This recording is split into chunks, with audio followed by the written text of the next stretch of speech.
السلام علیکم، میں ہوں جان شیر اور آپ دیکھ رہے ہیں ہمارا یوٹیوب فیس بک چینل۔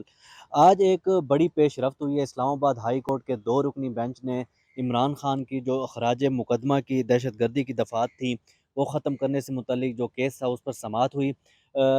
عدالت کی جانب سے جو ہے وہ عمران خان کا جو مقدمہ تھا اس میں دہشت گردی کی جو دفعات تھی وہ ختم کر دی ہیں، اور اس کے علاوہ جو 4 دفعات تھیں وہ برقرار رکھی ہیں، اور عدالت کی جانب سے یہ کہا گیا ہے کہ وہ جو باقی 4 دفعات ہیں وہ متعلقہ کورٹ کو بھیج دی گئی ہیں، جبکہ دہشت گردی کی جو دفعات ہیں وہ ختم کر دی گئی ہیں۔ بہت اہم پیش رفت جو ہے وہ سامنے آئی ہے۔ اسی حوالے سے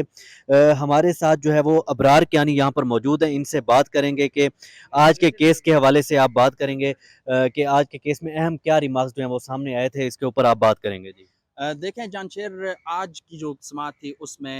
آپ نے بھی دلائل سنے۔ سلمان صفدر جو ہیں ایڈوکیٹ، جو کہ چیئرمین پاکستان تحریک انصاف کے وکیل ہیں، انہوں نے بھی اپنے دلائل دیے اور انہوں نے اس بات کو، یہ موقف تھا ان کا کہ یہ جو دہشت گردی کا مقدمہ نہیں بنتا، جبکہ دوسری جانب جو رضوان عباسی ایڈوکیٹ ہیں، انہوں نے ایک جو حصہ ہے، ایک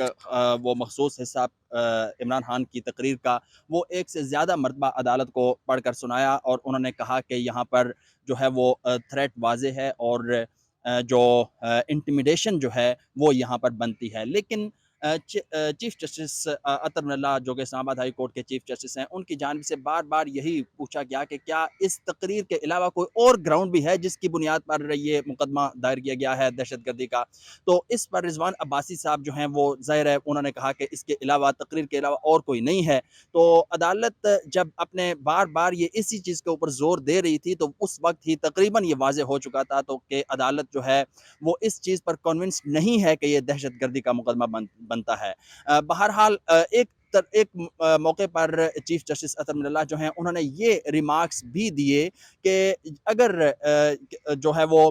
اس طرح کی بات کی جائے کہ صرف ان الفاظ کے اوپر جایا جائے تو پھر ایک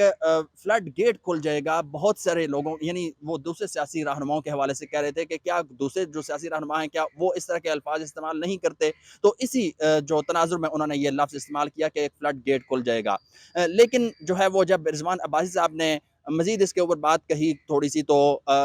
چیف جسٹس جو ہیں اسلام آباد ہائی کورٹ جسٹس اطہر من اللہ، انہوں نے یہ کہا کہ بس اس بات کو چھوڑیں اور آگے بڑھیں۔ اینی ویز ایک موقع پر یہ بھی جانشیر میں واضح کر دوں کہ جب سلمان صفدر ایڈوکیٹ جو ہیں وہ جب اپنے دلائل دے رہے تھے تو انہوں نے اپنے دلائل کے آغاز میں ایک بات کہی، انہوں نے یہ کہا کہ اس کا انٹرنیشنل لیول پر کیا جو ہے وہ امپیکٹ ہوگا، تو اس پر بھی چیف جسٹس جو ہیں جسٹس اطہر من اللہ انہوں نے یہ کہا کہ اس بات کو چھوڑیں اور آگے بڑھیں، بین الاقوامی سطح پر کیا تاثر قائم ہوگا اس کو چھوڑ دیں۔ تو یعنی متعلقہ جو بات کریں وہ یہ اس طرح کے ریمارکس آتے رہے۔ فیصل رضا عابدی جو ہیں ان کے حوالے سے بھی انہوں نے ایک بات کہی کہ وہ ان کے اوپر 2 دہشت گردی کے مقدمے بنے لیکن وہ بعد میں بری ہو گئے۔ تو یہ بھی کہا گیا کہ دہشت گردی کی جو دفعات ہیں ان کا غلط استعمال ہوتا رہا ہے ماضی کی بات کرتے ہوئے، انہوں نے یہ کہا۔ بہرحال جب یہ دونوں کی جانب سے دلائل مکمل ہوئے اور عدالت نے یہ کہا کہ کچھ ہی دیر کے بعد اس کا فیصلہ سنائیں گے، تھوڑی دیر کے بعد عدالت نے اس کیس کا فیصلہ سنایا ہے اور فیصلے کے مطابق جو دہشت گردی کی دفعہ ہے وہ ختم کر دی گئی ہے۔ اس کیس سے اب عمران خان کے خلاف دہشت گردی کا مقدمہ نہیں ہے بلکہ ایک عام کیس ہے، اور وہ متعلقہ جو عدالت ہے وہ اس کو واپس بھیج دیا گیا ہے۔ متعلقہ عدالت اس کیس کی سماعت کرے گی اور کیا فیصلہ دے گی یہ تو ظاہر آنے والا وقت ہی بتائے گا۔ اچھا ابرار، ایک سوال ہے کہ اگر جو G11 میں انسداد دہشت گردی کی عدالت میں کیس ایک چل رہا ہے عمران خان کے خلاف، اس فیصلے کا اس پر کیا امپیکٹ پڑے گا؟ دیکھیں جو بھی اسلام آباد ہائی کورٹ ظاہر ایک اپر فورم ہے اور یہ کانسٹیٹیوشنل کورٹس ہیں، اسلام آباد ہائی کورٹ بھی، سپریم کورٹ بھی، تو ان کا جو کیس کا جو فیصلہ ہوتا ہے کسی کیس کا، تو اس کا امپیکٹ تو جو لوور جوڈیشری ہوتی ہے یا جو اسپیشل کورٹس ہوتی ہیں ان کے اوپر ضرور پڑتا ہے، ٹھیک ہے۔ تو میں سمجھتا ہوں کہ یہ دہشت گردی والا جو معاملہ ہے یہ تقریباً آج کے اس فیصلے کے بعد ختم ہو چکا ہے۔ ہاں، ایک نارمل کیس کی طرح اس کو اگر ٹریٹ کیا جائے تو وہ میرے خیال سے اسی طرح ہی بہتر ہوگا اس کو ایک نارمل کیس ٹریٹ کیا جائے۔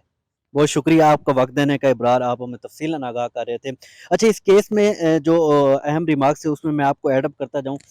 جب جو سلمان صفدر ہے وہ یہاں پر پیش ہوئے تو ان کی جانب سے چیف جسٹس کی جانب سے پوچھا گیا پروسیکیوٹر رضوان عباسی سے کہ جو JIT تھی ان کی جو بات ہے وہ آپ ہمارے سامنے رکھیں۔ تو جو رضوان عباسی سے ان کی جانب سے کہا گیا کہ JIT مانتی ہے کہ عمران خان کے کیس میں دہشت گردی کی دفعات بنتی ہیں۔